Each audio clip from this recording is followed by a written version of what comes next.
Muita gente acha que minimalismo é simplesmente viver em uma casa vazia, onde só tem você e as paredes, você tem um garfo, você tem um prato e isso aí é a sua vida. E é comum as pessoas terem esse tipo de impressão, porque se você dar uma buscada aqui no YouTube, você vai ver vários vídeos onde a pessoa aparece exatamente numa sala vazia, sem nada. Mas minimalismo é uma filosofia de vida que tem muitos ensinamentos valiosos para que a gente possa ter uma vida mais leve. E tem muitos mitos por trás do minimalismo também. E nesse vídeo, o meu objetivo é justamente mostrar aquilo que não é o minimalismo e aquilo que realmente é o minimalismo. Assim você vai conseguir entender esses princípios e ver se isso faz sentido para encaixar aí na sua vida. E claro que para começar, a gente vai começar pelos mitos. E o grande mito que tem sobre o minimalismo é que a pessoa tem que viver com praticamente nada. Então é exatamente essa cena que eu acabei de falar. A pessoa está em uma sala completamente vazia, ela tem um garfo em casa, ela tem um prato em casa, e é isso. Se quebrar o prato, ela vai passar fome porque a casa dela é super mínima e nenhuma cama ela tem só o colchão porque a cama já seria um excesso. E isso, na verdade, não tem nada a ver com minimalismo. Isso tem muito mais a ver com aqueles seriados, que o cara é super muquirano e não quer gastar nenhum centavo com nada. O minimalismo não está focado em a gente simplesmente eliminar as coisas que tem na nossa vida. A lógica do minimalismo está muito mais ligada ao valor, ao significado daquelas coisas que estão ao nosso redor. Então, por exemplo, aqui atrás tem 2 computadores e eu ainda tenho mais 2 notebooks. Se você achar que minimalismo é apenas eliminar produtos,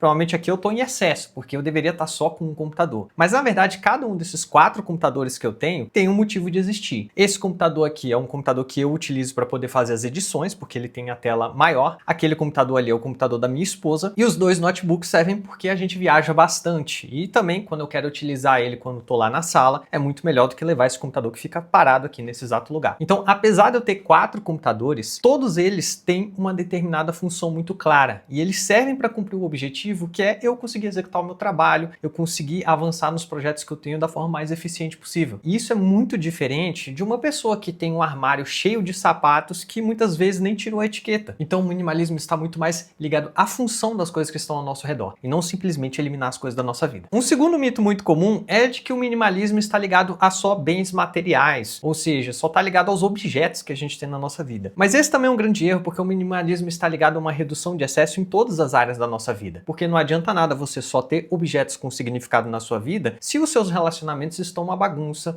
ou se a sua rotina está um completo caos, porque mesmo assim você vai se sentir sobrecarregado. Então o minimalismo ele também se aplica às nossas relações. Muitas vezes a gente tem um relacionamento muito conturbado com algumas pessoas e vale a pena eliminar esse tipo de pessoa da nossa vida para que a gente possa ter mais paz. Muitas vezes a gente está com uma rotina muito desorganizada ou muita coisa impactando e a gente está sentindo aquele caos mental. E a gente precisa parar, organizar, ver o que a gente precisa priorizar ou aquilo que a gente precisa deixar de lado para abrir espaço para a gente aproveitar aquilo que é realmente importante na nossa vida e também eliminar aquelas coisas que não estão fazendo bem pra gente. Então não tem esse negócio do minimalismo se ligar só a objetos. Claro que é muito comum você ver no YouTube as pessoas falando de casas minimalistas, quarto minimalista, escritório minimalista, mas isso não quer dizer que esse minimalismo esteja ligado só a esses objetos. O terceiro grande mito é que a vida do minimalista é sem graça, meio cinza, meio sem vida, porque a pessoa não tem conquistas na vida. E isso novamente não tem nada a ver, porque quando a gente elimina os excessos da nossa vida, a gente abre espaço para dar mais atenção àquilo que é realmente importante. Por exemplo, em uma sessão de terapia em que eu estava atendendo, a moça falou que a partir do momento que ela começou a tirar algumas pessoas da vida dela, ela começou a ter mais espaço de qualidade com o marido dela. Então existiam pessoas que não estavam fazendo bem para ela, mas a partir do momento que ela começou a perceber isso e eliminar algumas dessas pessoas, ou evitar pelo menos um pouco essas pessoas, ela abriu mais tempo para estar com quem ela realmente se importava. E em termos de objetos é a mesma coisa. Às vezes você quer comprar uma coisa que vai ser muito importante para você e muito do dinheiro que você precisa para comprar aquela coisa está em uma prateleira que você nem usa. Eu e a minha esposa, por exemplo, sempre que a gente identifica algumas coisas que a gente não está tendo mais uso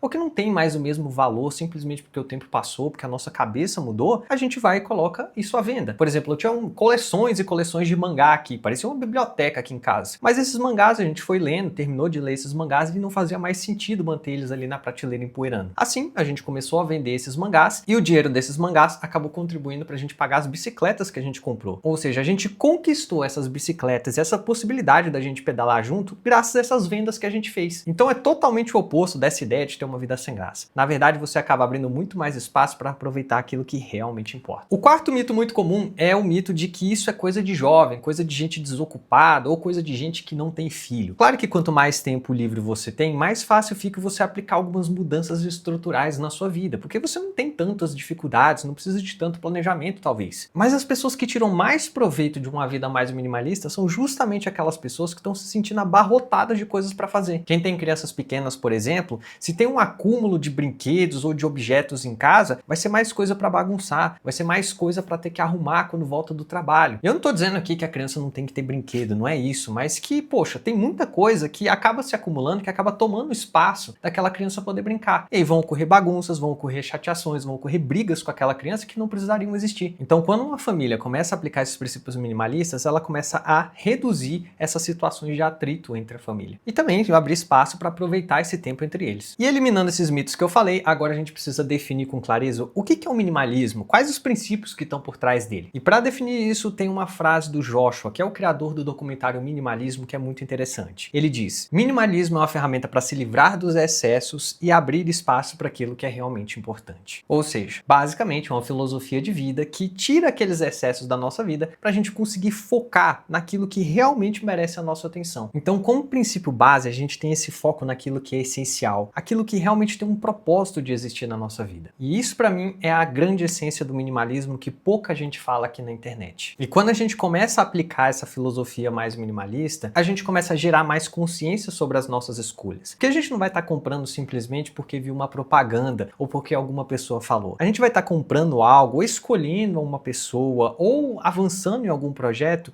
porque a gente realmente refletiu sobre aquilo. A gente realmente entendeu como aquilo pode agregar à nossa vida. Então a gente acaba sendo muito mais consciente sobre as nossas escolhas, inclusive evitando endividamento com coisas que não vão ser nada úteis pra gente. A gente elimina aquelas compras desnecessárias, a gente elimina aqueles armários lotados de coisas que a gente não usa e, consequentemente, a gente consegue economizar para adquirir ou para investir naquilo que realmente vai ajudar a gente. E quando a gente dá esses passos com mais consciência, a gente valoriza mais isso. Eu valorizo esses computadores que estão aqui atrás porque eu sei o quanto eles podem me ajudar a fazer tudo aquilo que eu quero fazer. Eu valorizo a bicicleta que eu comprei porque eu sei o exercício que eu vou fazer, os caminhos que eu vou fazer, eu sei com quem eu vou estar, eu sei que eu vou ter momentos bons pedalando. Isso também ajuda eu cuidar melhor das pessoas e dessas coisas que eu adicionei na minha vida. Então a gente acaba tendo mais consciência, a gente acaba valorizando mais aquilo que está na nossa vida, a gente acaba tendo uma vida mais leve também, porque tem menos acúmulos, menos coisas para se preocupar, menos coisas para pagar. E acho que uma das coisas mais bacanas que o minimalismo traz quando ele é aplicado na nossa vida é a gente começar a valorizar mais as experiências que a gente tem durante a nossa vida. Porque um dia a gente vai partir dessa vida e eu acho que o que a gente vai levar são aprendizados, são experiências, são memórias que a gente teve. E não aquele monte de objetos que a gente teria na prateleira só juntando poeira. Eu espero ter conseguido explicar da melhor forma possível o que é minimalismo para você e que agora você comece a refletir mais sobre aquilo que está ao seu redor. E se você quiser saber mais como ter uma vida mais leve, entendendo melhor como funciona o seu emocional e estando ao meu lado aí nessa jornada de ter uma vida leve com mais autoconhecimento, dá uma olhada no link da descrição que eu tenho certeza que vai te ajudar. E me diz aí nos comentários se você já aplicava alguns princípios minimalistas desse aí na sua vida. Muito obrigado por me acompanhar aqui e a gente se vê em um outro vídeo. Até mais!